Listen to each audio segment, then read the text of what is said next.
You're often described kind of like as an alternative artist, an indie musician, but do you have a way that you tend to describe the sound of music that you make? Um, I don't. It's always a hard one to kind of pick apart because I'm so inspired by so many different genres and of music. So I remember like indie really feeling right in the beginning because I never felt indie was independent as it original originally was.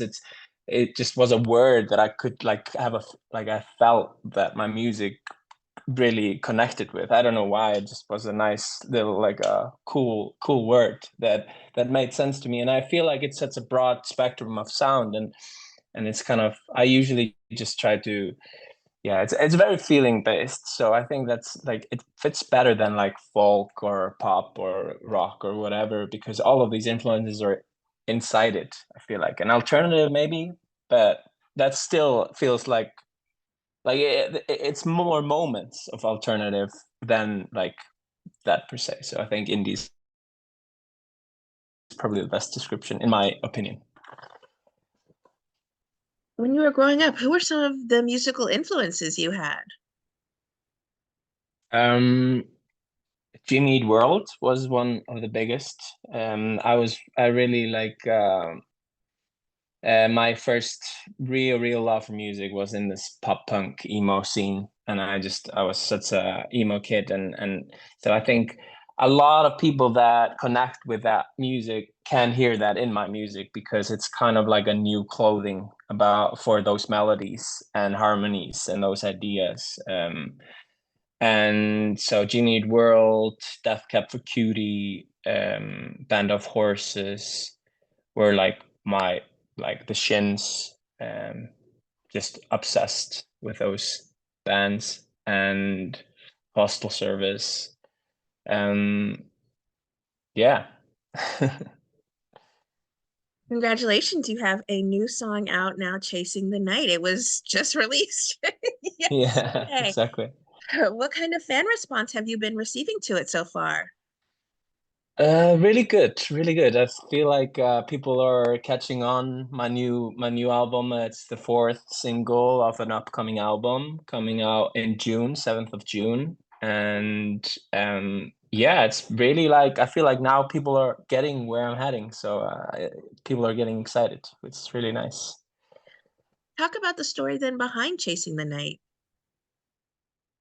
Yeah, Chasing the Night is really like about um there was a phrase I didn't know it was a phrase until I watched the show. I don't remember what show it was. It was about a girl that was like she was out just like she was always going out more than her friends, and her friends were like kind of annoyed at the fact that she was always trying to chase something when she went out drinking and kind of she was always and there was this phrase and it's I think it is kind of a phrase in the UK at least like chasing the night meaning like you're trying to chase something that isn't there and you just keep going at it until your body just exhausts. And I feel like it sets a great metaphor um for ambition, you know, when you're so ambitious about something that you just like use all of the energy in your body to get it until you're so drained out and I think it's the feeling that I have sometimes toward being a musician and doing art and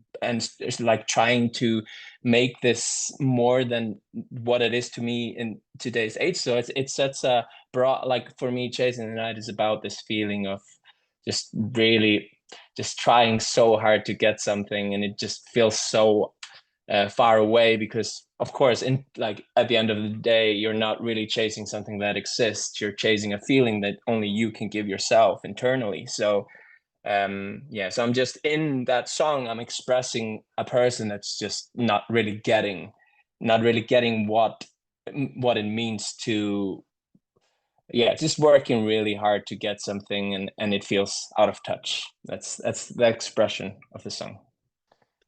Well, the guy in the video is super talented, a dancer. I mean, Yeah. I love him. He's dancing like in this empty pool and all different other places.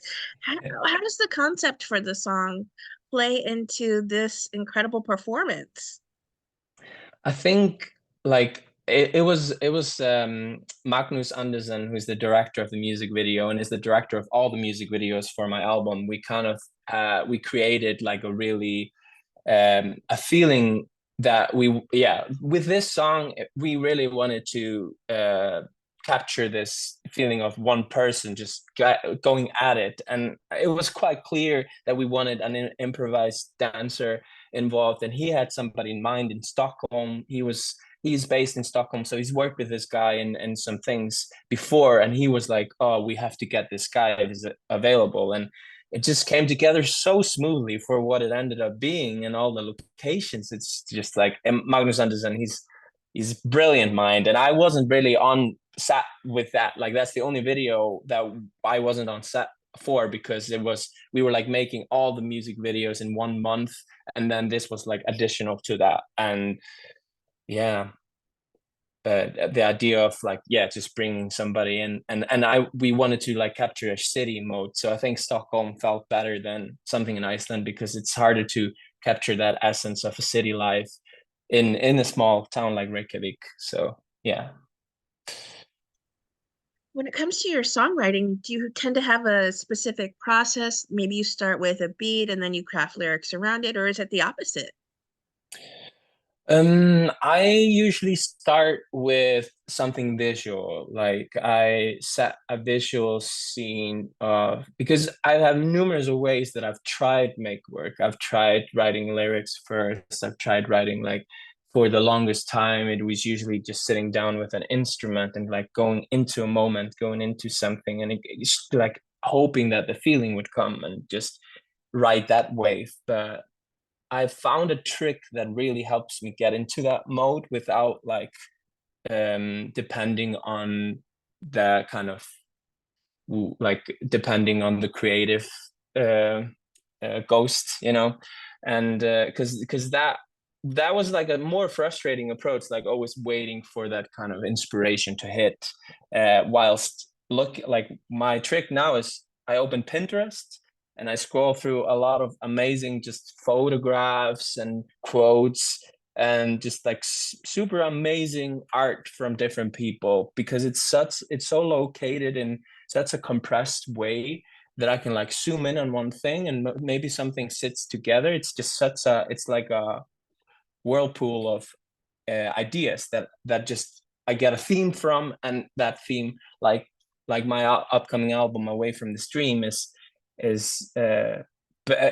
created by this. Like I got all of the ideas from Pinterest originally, you know, and just visually. In the production of your music, do you tend to be very hands-on, or do you have someone that you really rely on for the music the way that you do with Magnus for your videos?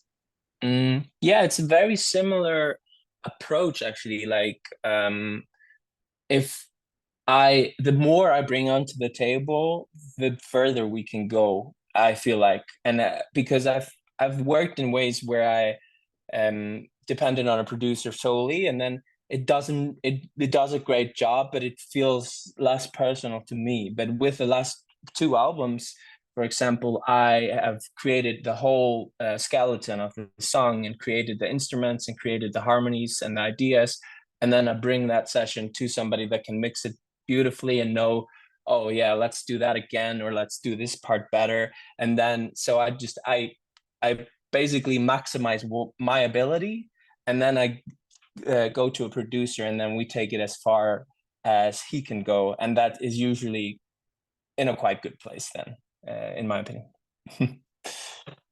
You mentioned you have this album coming out in June. Are you able to tease a little bit about if there's another song that'll be released before the album comes out, or maybe some themes that you'll be exploring on this album, since you already have four of the songs already? Yeah, exactly. We have one more single before the album comes out on in April, end of April. I think it's 26th. I don't remember like perfectly clear what day, but this theme is like really, yeah, I think I'm at a point in, like, I've been doing this for so long, even though this is my second album, it's not that like I wish I was further along in my albums than I am in terms of I released so many EPs at the beginning of my career. So that is kind of where I started, like trying to find my sound in different smaller projects. This album is really picking apart how I feel today as an artist, and I try to create kind of an interesting world around chasing your dream, chasing your being afraid of sticking to what you like, questioning yourself when people things get rough, and just like this kind of very usual. It's like super many stories that have been told in many forms and ways before, but in my experience, it's like yeah. So that's why it's called Away from the Stream, because it like the I feel like there's like two sides to the story. There's like the practical side, and then there's the artistic side. And the practical side of Away from the Stream is that I've always been like, maybe I shouldn't do this anymore. It's kind of hard now. It's like never going anywhere, or is it going anywhere? And I'm always depending on kind of a path. So this is also to remind me that, like, yeah, all the songs are kind of my internal uh there are different internal bubbles in this process of just like, this is amazing. I love what I do. I wouldn't want to do anything else, but there's these questions that come every now and then. There's like, oh, should I do something else? Should I go back to school? Should I? Because it's never in a place where I feel like I'm completely safe. It's there's always a risk to it in my experience. So yeah, that's kind of a theme, and yeah, and then I've tried to be open-ended on the creative side, and kind of not being too stuck to the fear side of things and the feeling side of things, but also like explored. And like, when the sun goes down is a reminder that I got it. So like the lyric goes, when the sun goes down at the end of the day, I got it. So it's kind of like, it's fine. It's like a reminding myself that I shouldn't think so much about it. So yeah. You're at South by Southwest. What can people expect from a live Axel performance? I'm really like getting to know I'm like relearning how to perform alone, and I've done it for so long, but I've always kind of thought about it as like oh, you're only getting half the picture. Like in my experience, because I produce these songs in such a big manner with a big band and big things and synthesizers and all that, when I play alone, I always think, oh, people are only getting some of the information here. So with that mindset, I limit myself, and I don't go further than I'm just doing my part in something bigger. And so I wanted to readjust that thought for these performances, and kind of have more the feeling that this is enough. This is its own thing. These songs can be represented in this way as well, and reminding myself that this is not a compromise. People, and I feel like there's a different attitude that comes up when you change your perspective on, you may be doing the same exact thing, but your attitude just changes toward it. And I feel like that's where I'm at in performing. And then I'm performing with the bands when I can afford it as well. So This is such an incredible venue. What does it mean to you to be performing at South by Southwest? yeah, it's incredible to be back. I played here in 2016, and I was just 20 years old and starting my career. So this is like a really metaphoric for me to be back here and see all these. Like, we played an amazing show, and like it was so amazing to see people, and like people know my songs now, so it's like a different touch to it as well. And it's just, yeah, it's amazing to be back in Austin. It's really good. If you could collaborate with some artists, who would you love to work with? um Justin Mernon is like top of the list always. It's the only one. The only No, no, no, one? no. What is it about their music that really intrigues you so much? Oh my God. It's just, I think he's such in a way, I feel like in my experience, he's kind of an entrepreneur to a sound that I felt like I could see myself being a part of. And he really opened up a door. I don't know, I probably wouldn't be the musician I am today if I didn't get to know his music. I think he feels like something else. Like I can never put him in a I can never put him in like a in in in a corner with any other artist. I feel like he's so unique and he's done things in ways that I just will forever respect. So I think he's always been a like a out of reach inspiration. Like I just want to be as good of a songwriter as he is, and if I will ever be that, I will be happy. So What would you like to say then to everyone who are fans and supporters of the incredible music that you make? just um yeah, it's a very big responsibility. No, just keep I mean, yeah, I'm happy you're part of this journey and I'm happy that you're listening to my music. It's always incredible to see how many people are resonating with my music still to this day. It's not given to still be doing this and only be doing this almost going 10 years into my career. And some people have been here from day one, some people are coming onto the train now, and it's just always incredible. So I'm just forever grateful for that.